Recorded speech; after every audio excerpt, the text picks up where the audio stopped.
Okay, I'm bored. I thought I would read chapter 12 from my book, Song of Mornius, for the few of you who are still interested in knowing what's going on with Galen and Tarek and Avalar. Try to ignore the sound effects from the room I'm in. I mean, yes, mouse noises happen, but not up in the mountains where Tarek and company are, so try to ignore the mouse noises as much as you can, or the crickets, because it is winter and there's lots of snow and there really are no crickets, but you might think you hear crickets, but it's really your imagination, so just try to block that out of your, try to ignore that part. So here you go. Song of Mornius, chapter 12. Tarek stood buried to his knees in powdery snow, facing Teardawn. Firelight glimmered on the crystal arch, forming a bridge like burning ice below the pensive stars. Soon the flames themselves were visible from the many pyres Virgin had built, devouring up the darkness as well as the dead. Galen, Tarek's voice was very soft, please go. But Tarek, Galen pulled back. The commander's pain shut him out, rejecting everything but Cameron, his brother. Unable to reach him, Galen turned and stumbled for the tents. Men were clustered around the camp's central fire. With them sat the giant who wanted him dead. Morniston stood beside her, urging her to eat, but her head was up, her fierce stare fixed on Galen's face. He shivered despite himself. The cold pierced his bones as he struggled with Mornius through the unpacked snow. Like the others, he was tired and hungry, and he yearned for the fire, but the murder in her eyes stopped him. Avalar jerked abruptly to her feet. Unable to move, Galen watched her approach. Gone were the streaks of blood on her face. Her forehead was high and proud, her brows slightly pronounced above her well-spaced blue eyes. Even in her rage, she was beautiful. She waded through the drifts toward him, her big hand clenched on the pommel of her sword, her every muscle primed for violence. But then she slowed. Galen saw her draw a deep breath. She muttered harsh words to herself like a vow. He glanced toward Morniston, but the big lieutenant stood motionless, as if his trust in giants was unshakable. Galen stumbled backward as she reached him. He lost his balance and toppled, arms flailing, into the drifts.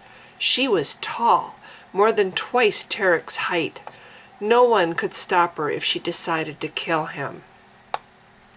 Her muscles trembled as she loomed above, her eyes gleaming from the darkness below her brows. With her every ragged breath she wanted his death, hungered for it, but instead she grasped his arm and hauled him upright, her fingers pressing tendon to bone. "It is as I thought," she said. "You fear me." She had never been this close. Her magic was strong, enough to charge the air like lightning. Even deaf and blind, he would have felt her presence. He wondered briefly what would happen if she touched his staff. Surely the world would crack down the center and fall to ruin. "Yes," he said. She would discern at once any deception. The air would sing it to her, or the soil beneath the snow. With meticulous care she steadied him. He quivered beneath her stern regard. Though he was chilled to the bone, her cold scrutiny made it worse. "I do not harm friends of my friends," Avalar said finally. Her voice was strained, her entire body clenched by the force of her restraint. "I have faith in Cal Morniston. He urges me to trust you." Teeth gritted, Galen looked up into her face, into eyes glowing reflections of Teardawn's distant flames.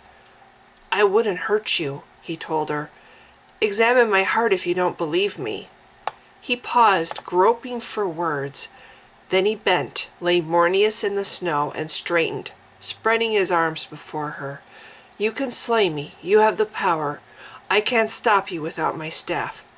But I ask for your mercy. Tarek needs me." She was silent, her hand poised above the hilt of her sword. Perhaps she did what he asked and scrutinized his soul. He held his breath and waited. "You are freezing," Abelard said, "just as I am. Come." Abruptly she stepped aside, unblocking his way to the fire. "Let us both warm ourselves." He preceded her toward the huddle of men, after snatching his staff from the snow. Dren Avram was on his feet and tensed for battle. Morriston restrained him, gripped his left arm. "Laval," Morriston said. His white teeth gleamed as he released the guard. "Join us." "Your healer requires sustenance," said Abelard.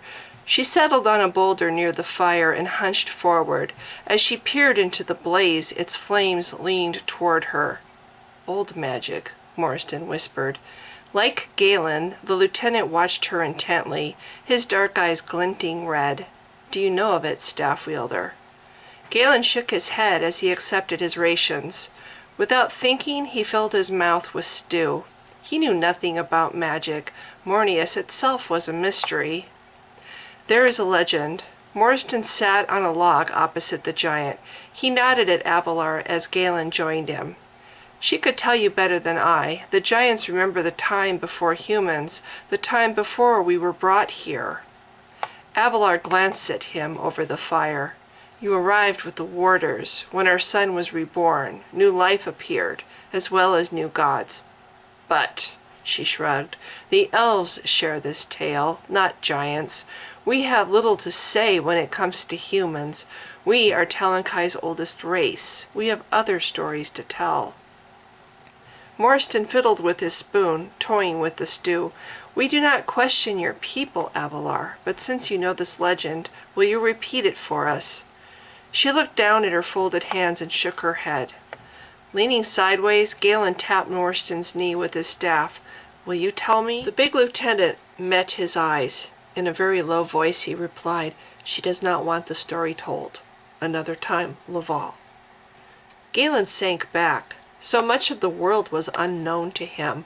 Both Tarek and Virgin were educated, and Morriston had gleaned wisdom from the north, but all he knew was isolation and how to bear it. He studied his staff. It had nothing to do with old magic, but it had power, enough to wrench control from him. Even Mornius had knowledge he lacked. The giant watched him. He knew it from the tingle on his face, the eager pulsing of Mornius's gem. "It is true then," she breathed. "You know nothing of magic, and now I have harmed you." Galen lifted his head. His eyes locked with hers. "Are you testing me?" Her smile was enough to shock his heart. All at once he saw the giant behind her gaze, a bright, shining glimpse of kindness and joy. Her eyes laughed as she sloughed away her doubt. "Yes, perhaps I am." Abelard looked again at her hands. They were bandaged, abraded raw from her battle. "Giants are no longer so willing to trust your people. Morriston asked me to let my wrath go, but I needed a sign, which now you have given. You hold the staff of new magic, and yet you are ignorant. Without knowledge, you are even more a danger to this world. How can you refrain from touching what you fail to understand? So now, staff wielder, inquire again. What is it you wish to know?" Abelard accepted a flask from a warrior behind her. Raising her chin, she drank the scant offering dry. Galen watched her yawn and wince as she flexed her wide shoulders. Slowly her question penetrated him, and he nodded. "I'd like to know about the powers I might face. What is this old magic? Will you tell me?" Abelard extended her hands toward the fire. The flames bowed to her, stretching as if in homage. Her gaze captured his. "Do you see? Old magic flows between my hands and this fire, joining its power to mine. This is proof of the circle, of the link between soil and stone, water and air, fire and flesh. This is what the elves serve, the circle that keeps Talankai living. Every creature is linked by flesh. From the smallest insect to the greatest of my people, all of us would perish without it." Galen stared, transfixed. An invisible bond called the flames to her. Abelard nodded. "You do see. Now hear me. This magic is helpless. It has no say in how it is used. Anyone with knowledge may wield it. With it, the elves create cities and protect my people, but with humans, I know. Galen gestured sadly at the fire. He shrugged, helpless to convey his thoughts. We corrupt. Her eyes softened. Not all humans must damage what they touch. Men like Cal Morstan have taught many giants, including my father, to trust humans again. No. She shook her head. What you are does not make you evil. It makes you vulnerable. Avalar leaned forward, her eyes intent on his face. You are not from here, so the circle is not meant for you. It is corrupted by your touch. Any human who attempts it is destroyed. It devours the mind first, and then the flesh. Galen looked at Morriston. The big man was watching her closely, his elbows braced on his knees. He looked like a ghoul in the firelight, his braids a nest of serpents sprouting from his head. Perhaps, said Morriston, meeting his gaze, if you think on this, other knowledge will come to you. But see her. She is exhausted. You cannot aid her with the staff. It would threaten her life, so let her rest. Galen looked at the giant. She nodded at the fire, her eyelids drooping. As he watched, her chin bumped her chest. Come. Morriston stood and shrugged back his bearskin cloak. Then he strode around the fire to Avalar's side. Let's get her to bed. Avalar, he reached up to grasp her shoulder. Giant. Her head jerked, and for a moment she was in combat, her eyes gleaming raw hatred. But then she relaxed. Sails, she coughed. Did I fall asleep? Almost, Morriston said. With a rare gentleness he patted her arm and urged her to her feet. Come, my friend, let's get you settled.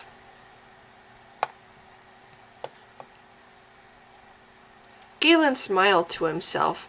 Morriston always daunted him with his size and voice, but now he seemed like a child beside Avalar. His big hand held only her fingers. As they stumbled together toward the shelter he had prepared, Galen saw that it was two tents laced together, one being Morriston's own. As Galen stayed back out of the way, Avalar crouched to untie the door. Then she reached inside and patted the bedroll and furs.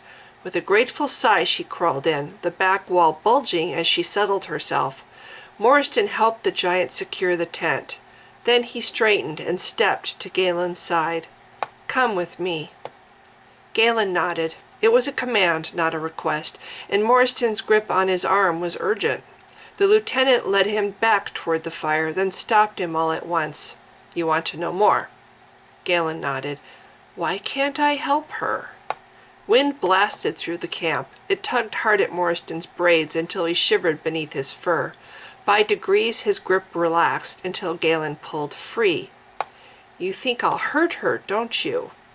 Not intentionally. Morriston eyed the staff. And perhaps I'm wrong. Maybe your warder cares enough to protect her, but who can say? Staff wielder, trust me in this. She is old magic in its purest form. Keep your power silent until we know more. Do you hear? Mornius flickered abruptly. Staring into the sky stone, Galen felt a wave of deep sadness, grief, twisted pain his staff couldn't heal. It was Tarek, he realized. Tarek in trouble, needing his help. He found himself running, rushing headlong between the tents in the direction of the fire. Tarek crouched on his heels beside the blaze. Behind him, half illuminated by firelight, stood Vjurgen, his green eyes bleak, his face blackened with soot. Roth huddled over the burning brands, frantically scraping up the remains of the stew. We found him just wandering, looking for his brother. Vjurgen stared over Tarek's broad back at Galen. He didn't respond when we called to him. I think the cold's got into his head. Galen dropped to his knees beside his friend. Tarek's lips were blue above his short cropped beard, his features clenched, his whole body trembling. Galen gripped his staff. No, Morriston said. His voice was absolute. Not with the giant so close. Galen squeezed Tarek's arm. The commander's muscles were knotted, rigid. Tarek lowered his head and with a low sigh slumped toward the fire. Only Virgin's hold on his shoulders kept him from toppling into the flames. The giant forgotten? Galen lifted Mornius. Tarek needed him, needed his staff. Nothing mattered but Tarek's plight. Yet before he could summon power, angry hands snatched his staff. I said no! Morstan flung Mornius away. He caught Galen and dragged him up, then thrust his bearded face close. Weren't you listening to me? Galen threw himself against Morstan's chest, forcing the larger man back several paces. I was listening, he panted, but my staff is all I've got. You're asking me to give it up, and for what? Nothing you've told me makes any sense. A shuddering sigh passed through Tarek. He rocked slowly to his heels. Morstan, stop. His voice was aggrieved, throttled with fatigue. Stop it, both of you. I don't need the staff. Galen jerked himself free.